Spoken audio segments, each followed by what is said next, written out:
My name is Dana Whitmore. I'm 30 years old, a financial analyst, and I live alone in a modest one-bedroom apartment on the edge of Indianapolis. Most people who meet me would probably say I seem steady, maybe even a little boring, and they wouldn't be wrong. I built everything in my life brick by brick. No inheritance, no shortcuts, just years of budgeting grocery lists down to the cent, and saying no to weekend trips I couldn't afford. I bought my first car in cash, furnished my apartment with thrift store finds, and taught myself how to cook when eating out felt like a luxury I hadn't earned. From the outside, it probably looks like I'm thriving. I keep my space clean, my bills paid, my life predictable. But the truth is that quiet, it wasn't peace. It was exhaustion. It was me tiptoeing around the edge of other people's messes, hoping no one noticed I was bleeding from trying to keep everything together. People think silence means you're okay, that if you're not crying in front of them, you're handling it. But I wasn't handling it. I was absorbing it. All of it. Every emergency phone call, every I need a small favor that turned into another sacrifice. I didn't say no because I thought that meant I didn't care. I used to believe that saying yes made me a good person, that if I just gave enough, if I made myself small enough, I'd earn peace. I'd earn love. But love built on obligation isn't love. It's pressure dressed up in polite expectations. The truth is, I was the go-to, the fixer, the one who didn't flinch when things went wrong, because I'd trained myself not to, because somewhere along the line being the calm one became my only identity. And it worked, until it didn't.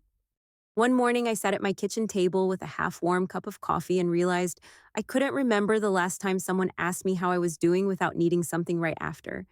I couldn't recall the last time I said yes and didn't regret it. My apartment was quiet, but it wasn't safe. My life was orderly, but it wasn't mine. People like to say boundaries are selfish, that if you love someone, you'd show up no matter what. But that kind of love asks you to bleed quietly, to disappear a little each time they call, and the worst part is, you convince yourself it's noble. So no, my life wasn't peaceful. It was a holding pattern. It was me putting out fires I never lit, hoping that maybe, just maybe, one day someone would put out mine. That's where the story begins. Not in the middle of a fight or a loud confrontation, but in the silence after, when I finally realized that saying yes had nothing to do with love and everything to do with fear. Fear of being seen as cold, fear of being left behind, fear that if I stopped showing up, no one would come looking for me. But the silence that followed, it wasn't the end. It was the beginning of something small, something I hadn't felt in years, myself. I don't remember anyone ever saying it out loud, but it was always there. Amanda was the wild one. I was the one who made sense. She was 2 years older, but somehow always trailing behind. There was always a crisis, a job lost, a lease, broken a car, impounded, and every single time our parents looked at me like I had the answer. Like being stable at 19 meant I could patch up whatever she'd unraveled. They called me grounded, mature, lucky. It felt like a compliment at first, like I was doing something right. So when Amanda got into trouble, I helped. Not because they asked me to, because I thought that's what love looked like. I remember my mom once told a neighbor that Amanda had a sensitive soul and I had a strong head. I didn't realize until much later that it meant Amanda got to fall apart. I was expected to hold it all together. By the time I was 21, I had co-signed a car loan in her name. She cried on the phone, said she had a new job and just needed help getting there. I wanted to believe her. 3 weeks later, she stopped showing up. The car payments vanished with her. Still, no one got mad at her. My dad said Amanda just had a hard time. My mom said some people needed more grace. Then they looked at me calm as ever and said they were proud of how steady I was. That's when I started realizing steady didn't mean appreciated. It meant expected.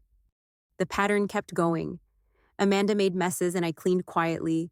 When the family struggled, I was the one wiring money, rearranging schedules, biting my tongue. Being helpful became a language I spoke fluently, even when I hated the words. And the more I showed up, the more invisible I felt.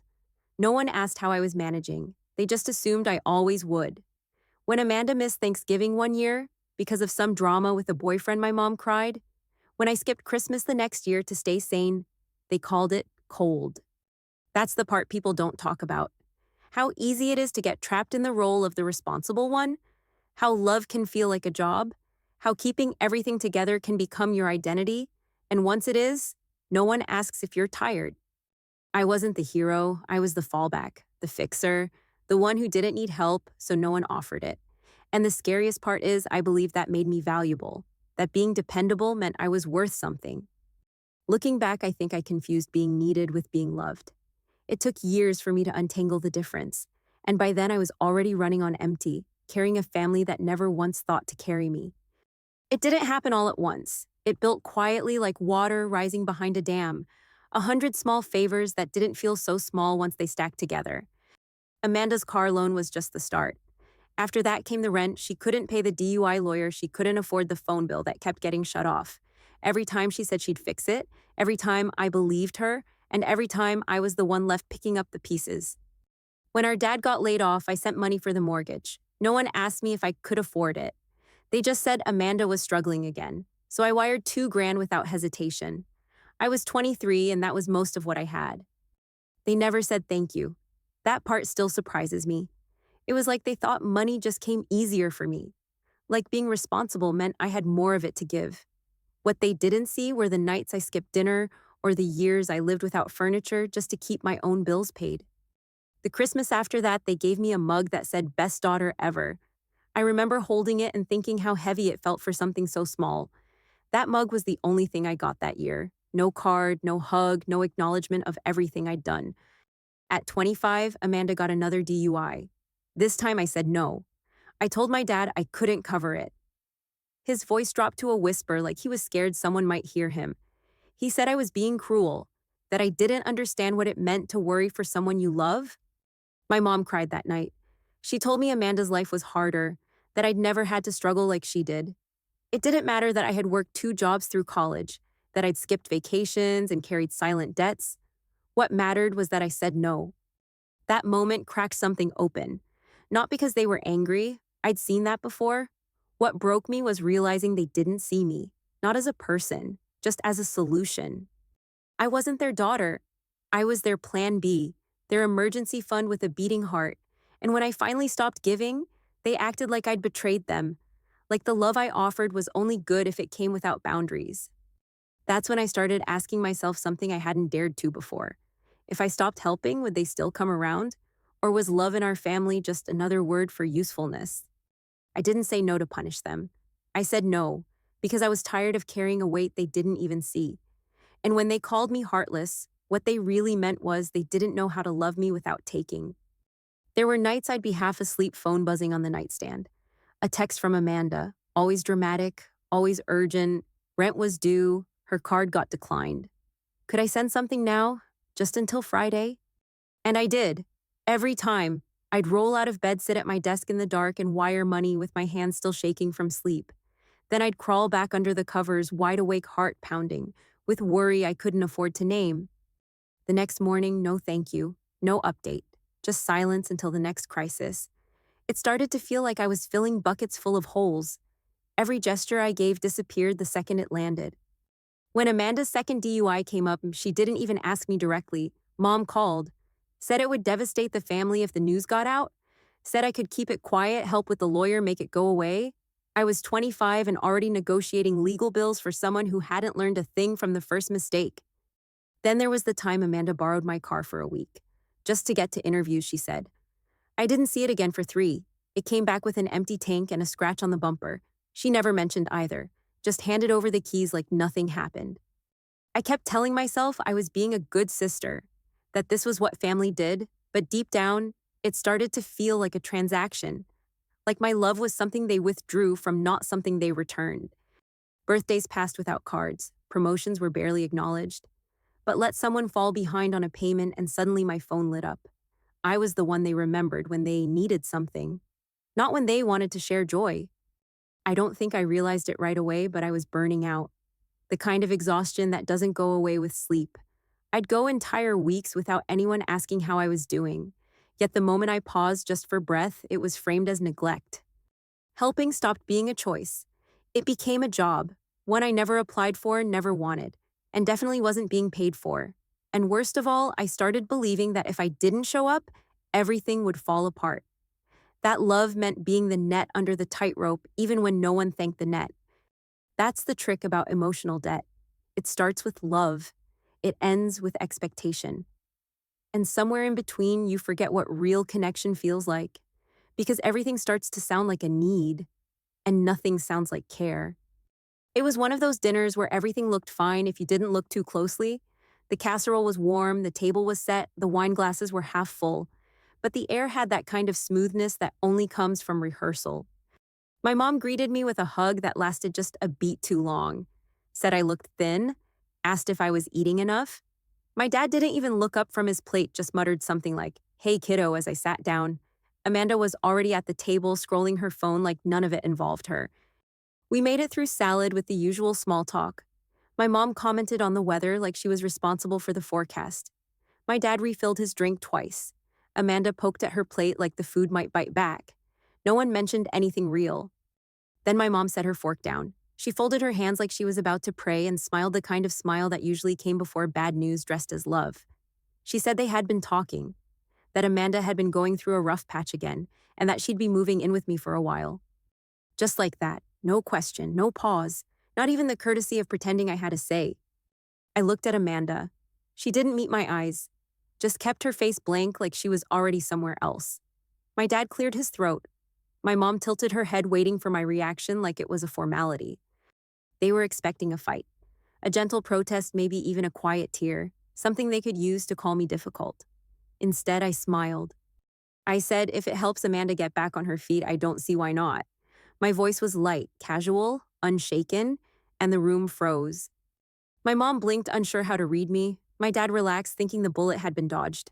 Amanda leaned back smug in the way only someone who never cleans up their own mess can be. But no one saw how still I went. How quiet. That's the thing about control. It doesn't always look like resistance. Sometimes it looks like a yes that isn't really yes at all. They thought they had me, that I'd folded again, that I was the same old Dana who said yes because she didn't know how to say anything else. But something had shifted. I hadn't lived in that apartment for weeks. I had no intention of letting anyone move into a space that didn't even exist anymore. The decision had already been made. They just didn't know it yet. That dinner wasn't a family moment. It was a declaration, a final assumption of access. And I let it land, quietly, completely, because sometimes silence is the loudest kind of no. It started with a thought I couldn't shake. I was sitting in my living room one night, looking around at the condo I had worked so hard to buy, and realized it didn't feel like mine anymore. Not really. Every time the phone rang or a text came in, I braced myself for another ask, another fire to put out. It wasn't a home, it was a checkpoint, a place everyone felt entitled to walk through whenever they pleased. I kept the decision quiet, called a realtor I trusted, listed it without telling anyone. No social media posts, no family updates, just clean paperwork and early morning showings while I acted like everything was fine. When the offer came through, I signed without hesitation. Not because I was angry, because I was done living in a space that didn't belong to me emotionally. That condo had become an extension of everyone else's needs. I wanted something that felt like mine. I packed slowly, box by box, drawer by drawer. I didn't rush, I wasn't running. There was no fight to escape, just a quiet clarity that had finally taken root. The day I handed over the keys, I didn't cry. I didn't feel triumphant either. I just felt light, like I had put something heavy down and didn't need to explain why. I moved into a small rental on the east side of town, nothing fancy, no luxury, just quiet. The kind of quiet that didn't feel like silence. It felt like space. No one asked where I'd gone. That told me everything. If you disappear and no one notices, maybe you were never really seen to begin with. And still, I didn't feel bitter. I bought a secondhand couch, hung curtains by myself, made tea the first night and sat on the floor while the water boiled, breathing in the air like it belonged to me again. It wasn't much, but it was mine. There's something powerful about leaving quietly. No big announcement, no explanation, just the soft click of a door closing and the decision to stop making your life a landing pad for other people's chaos. I wasn't trying to punish anyone. I wasn't hoping they'd chase after me. I just needed to know what it felt like to live without being available at all times, without the weight of being needed more than I was loved. That apartment wasn't perfect. The walls were thin, the carpet was old, but for the first time in years, I could breathe, and that was enough. Saturday morning started like any other. I got up early, grabbed a coffee from the corner shop, and wandered through the farmer's market with no intention to buy anything. The air felt good, light, like it knew something important had shifted. My phone buzzed once, then again, then a third time. I let it sit. I didn't need to answer. I already knew what the messages were about. They were standing at the condo with a trunk full of boxes and nowhere to go. By noon, my mom was calling. I finally picked up on the fourth ring. Her voice wasn't sweet this time. It was tight. Panicked. She said there was a man at the condo, said he claimed he lived there now, demanded to know what was going on. I let the silence hang for a moment before I said it. I don't live there anymore. I sold it weeks ago. Simple, honest, final. She went quiet, then sharp. She asked why I didn't tell them, why I kept it a secret. Her voice cracked like she was the one betrayed. I told her no one asked, so I didn't share. In the background, I could hear my dad shouting Amanda, whining, bags rustling on the sidewalk. It sounded chaotic. It sounded like them. It sounded like every other emergency I'd been dragged into, except this time, I wasn't part of the cleanup crew. Then came the question, what is this? What are we supposed to do now? I said I didn't know, and I didn't. That was the point. It wasn't my job to know anymore. My dad got on the line, accused me of lying, said I told them Amanda could move in. I reminded him of what I said. If it helps Amanda, I don't see why not. I never said where. That was intentional. Amanda's voice came through next, shaky and angry all at once. She asked if this was a joke, said she was humiliated, said I had blindsided her. I didn't apologize. I just listened. Because in that moment, I realized what I had done. I had let them believe the version of me that used to say yes, the version that always came through, and now they were talking to someone who no longer existed. The silence that followed was different than before. Not heavy, just hollow. They were still trying to process it, to find the thread of who they thought I was. But it was gone. I told them I had nothing else to offer. I didn't yell, I didn't cry. I just told the truth. For the first time in years, I let a boundary stand without explaining it. That Saturday wasn't just a plot twist. It was the end of a chapter I'd been stuck in. A clean break. And while they were standing there stunned, I was somewhere else entirely. Breathing, free, quiet, and not looking back. The knock came at sunset. 3 sharp taps on my door, clipped and impatient. I looked through the peephole and felt a familiar weight settle in my chest. There they were, my mom, my dad, Amanda, standing on the stoop like it was moving day. The trunk of their car still open, cardboard boxes inside. I opened the door halfway and stood in the frame. My mom looked worn out. Her lipstick had faded. Her hair was pushed back like she'd been running her hands through it all day. She said they tried calling. Said they didn't think I'd actually go through with it. I said, this is my apartment. My dad stepped forward, voice already rising. He said I promised Amanda could move in, that they packed everything expecting to be welcomed. I kept my voice calm. I said I never invited anyone here, that I mentioned helping her, not housing her. Amanda crossed her arms, cheeks flushed with anger.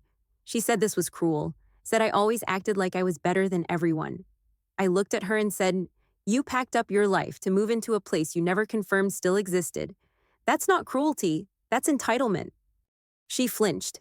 My dad pointed at me and said enough. That I owed Amanda this, that I owed them all. I took a step back and picked up my phone. My mom's eyes narrowed. She asked what I was doing. I didn't answer. I dialed. It rang 3 times. Then a voice on the other end. I said yes. I have family members outside my apartment who won't leave. They're not on the lease. They weren't invited. I need to report trespassing. Amanda's mouth dropped open. My dad cursed under his breath. My mom looked like I'd slapped her. She said I was calling the police on my own family. I said I asked you to leave. You didn't. The dispatcher asked for my address. I gave it, calmly, clearly. My voice didn't shake, not once. Amanda said this would ruin everything, that people would talk, that I'd never live it down. I said they'll say I finally stopped opening the door. My mom said I used to be kind. I didn't flinch. I said you used to notice when I was hurting. And then it got quiet. Not the kind of quiet that feels like peace, the kind that holds everything you never said. It didn't take long, 10 minutes maybe. The patrol car pulled up. One officer stepped out, a woman, calm, focused. She asked what was going on. I told her. They were here without permission. They wouldn't leave. She looked at them, then at me, then said, I'm going to have to ask you to clear the area. My dad said this was a private family matter. She said this is her residence. That's the law. Amanda looked like she wanted to cry or scream or maybe both. She said I'd regret this. I said I've regretted almost everything up until now. This is the first thing I'm sure of. The officer gave them a few minutes to collect their things. They didn't say another word to me. No apology, no last-minute plea, just turned around and left. When the door closed, I didn't celebrate. I didn't collapse. I just stood there, breathing, listening. The apartment was still, the kind of still that makes you realize how loud your life used to be. That was the moment everything changed. Not because they left, but because I finally stayed. On my side of the line, not apologizing, not softening, just standing there, choosing myself, quietly, completely. The next morning, my phone lit up like a Christmas tree. Missed calls, voicemails, texts from numbers I didn't recognize, family friends, cousins I hadn't seen since I was 16. Everyone wanted to know what happened. The messages weren't curious. They were full of questions laced with judgment. How could you do this to your sister? Your mom is heartbroken. Amanda's sleeping in her car. Is that what you wanted? I didn't respond. I read them in silence, scrolling slowly, letting every line land without reacting. I wasn't surprised. I had lived in that role for so long, the fixer, the quiet one, the one who absorbs. Then came the post, 3 paragraphs, a photo of Amanda as a toddler, heartbreak emojis and soft lighting. It was from my mom, public. She said they raised both their daughters to love one another, said one of them had forgotten what that meant. She called me successful, fortunate, said I had turned my back in their time of need, and people believed it. The comments filled up fast. People I barely remembered saying I was selfish, cold, cruel. It stung, not because they were right, but because even after everything that version of me still lived in their heads, the girl who would always carry the load no matter how heavy. I waited, not because I didn't have words, but because I wanted mine to be clean. I took screenshots, the $2,000 transfer to cover the mortgage, the invoice from Amanda's DUI lawyer, the collections notice with my name on it. I pulled up a photo of the co-signed loan, a message thread with my mom asking for rent money. I didn't add commentary, just dates and facts, a simple post, just truth, no drama, no hashtags. At the bottom, I wrote one sentence. I didn't abandon my family, I just stopped volunteering for emotional debt. Then I closed the app, set my phone down, turned it off. Not because I was afraid, but because I didn't need to hear what came next. I knew the rhythm, shock, anger, guilt, pleading, always in that order, always. Instead, I made tea, sat by the window and let the silence fill in the space they used to occupy. It wasn't empty, it was honest, and I realized I didn't need noise to feel seen. My story didn't need to be louder, it just needed to be mine. For once, I wasn't explaining, I wasn't defending, I was just done. That night, the apartment was still. No notifications, no knocking, no one needing anything from me, just the hum of the fridge, the soft creak of pipes behind the wall. I sipped chamomile. Not because I needed help sleeping, I didn't anymore. It was for the ritual, a soft cup held in quiet hands, steam rising like peace. They thought I'd regret it, that I'd fall apart without them, that the silence would echo too loud, but they were wrong. I didn't need their noise. I had finally found my own quiet, and it was enough. The apartment was quiet, but not the kind of quiet that presses on your chest. It was the kind that stretches out slowly, inviting you to breathe. The kind that doesn't ask anything of you. I made tea that evening not because I needed to calm down, but because I wanted to mark the moment. Something small, something steady. Steam rose from the mug and filled the room with a scent I didn't have to share. I sat on the couch, pulled my knees close, and listened. No footsteps above me, no buzzing phone, no one calling to ask if I had a minute when they really meant an hour. Outside, the city moved like it always does. A car rolled past. Someone walked a dog down the block. A couple laughed near the streetlight. It was all happening without me needing to hold any part of it together. I stood up and stepped onto the balcony. The air was cold but not sharp, just enough to remind me I was still here, still whole, still mine. A neighbor 2 floors down was watering plants on her windowsill. She looked up and waved. I waved back. That was it, simple, nothing loaded behind the gesture, just 2 people sharing space. There was no applause, no great swell of music, just the hum of life continuing without interruption. And that felt like the biggest relief of all. For the first time in years, I didn't feel like I was waiting for something to break, or for someone to knock, or for a request dressed up as a compliment. I just felt done. Not in the bitter way people talk about when they've given up, but in the way someone feels when they finally put the bags down after carrying too much for too long. My back didn't hurt anymore. Inside, the lights were soft. I hadn't hung any family photos. The walls were bare but not empty. They didn't need to prove anything. I walked through each room slowly, not checking for mess, just noticing. This was my space, my lamp, my quiet, and that made it enough. The phone stayed off. The tea went cold. And I didn't feel the urge to fix a single thing. That used to feel wrong. Now it just felt peaceful. I wasn't trying to win anything. Not a moral argument, not a sympathy vote. I had no message for them, no final line. Just a door that would stay closed unless I decided to open it. They may tell the story differently, say I vanished, say I turned my back, but I didn't vanish. I just stopped showing up for a part I never wanted to play. Now I'm here, living quietly, softly, fully, and that quiet, that peace, that freedom is enough. It doesn't have to be loud to be real, it just has to be mine. If you've ever been made to feel guilty for drawing a line, I hope this story reminds you that peace isn't selfish. Choosing yourself doesn't mean you've stopped loving others. It just means you finally started loving yourself too. We don't always get to rewrite the past, but we can choose how we show up next time. So let me ask you this. What would your life look like if you stopped saying yes just to be needed?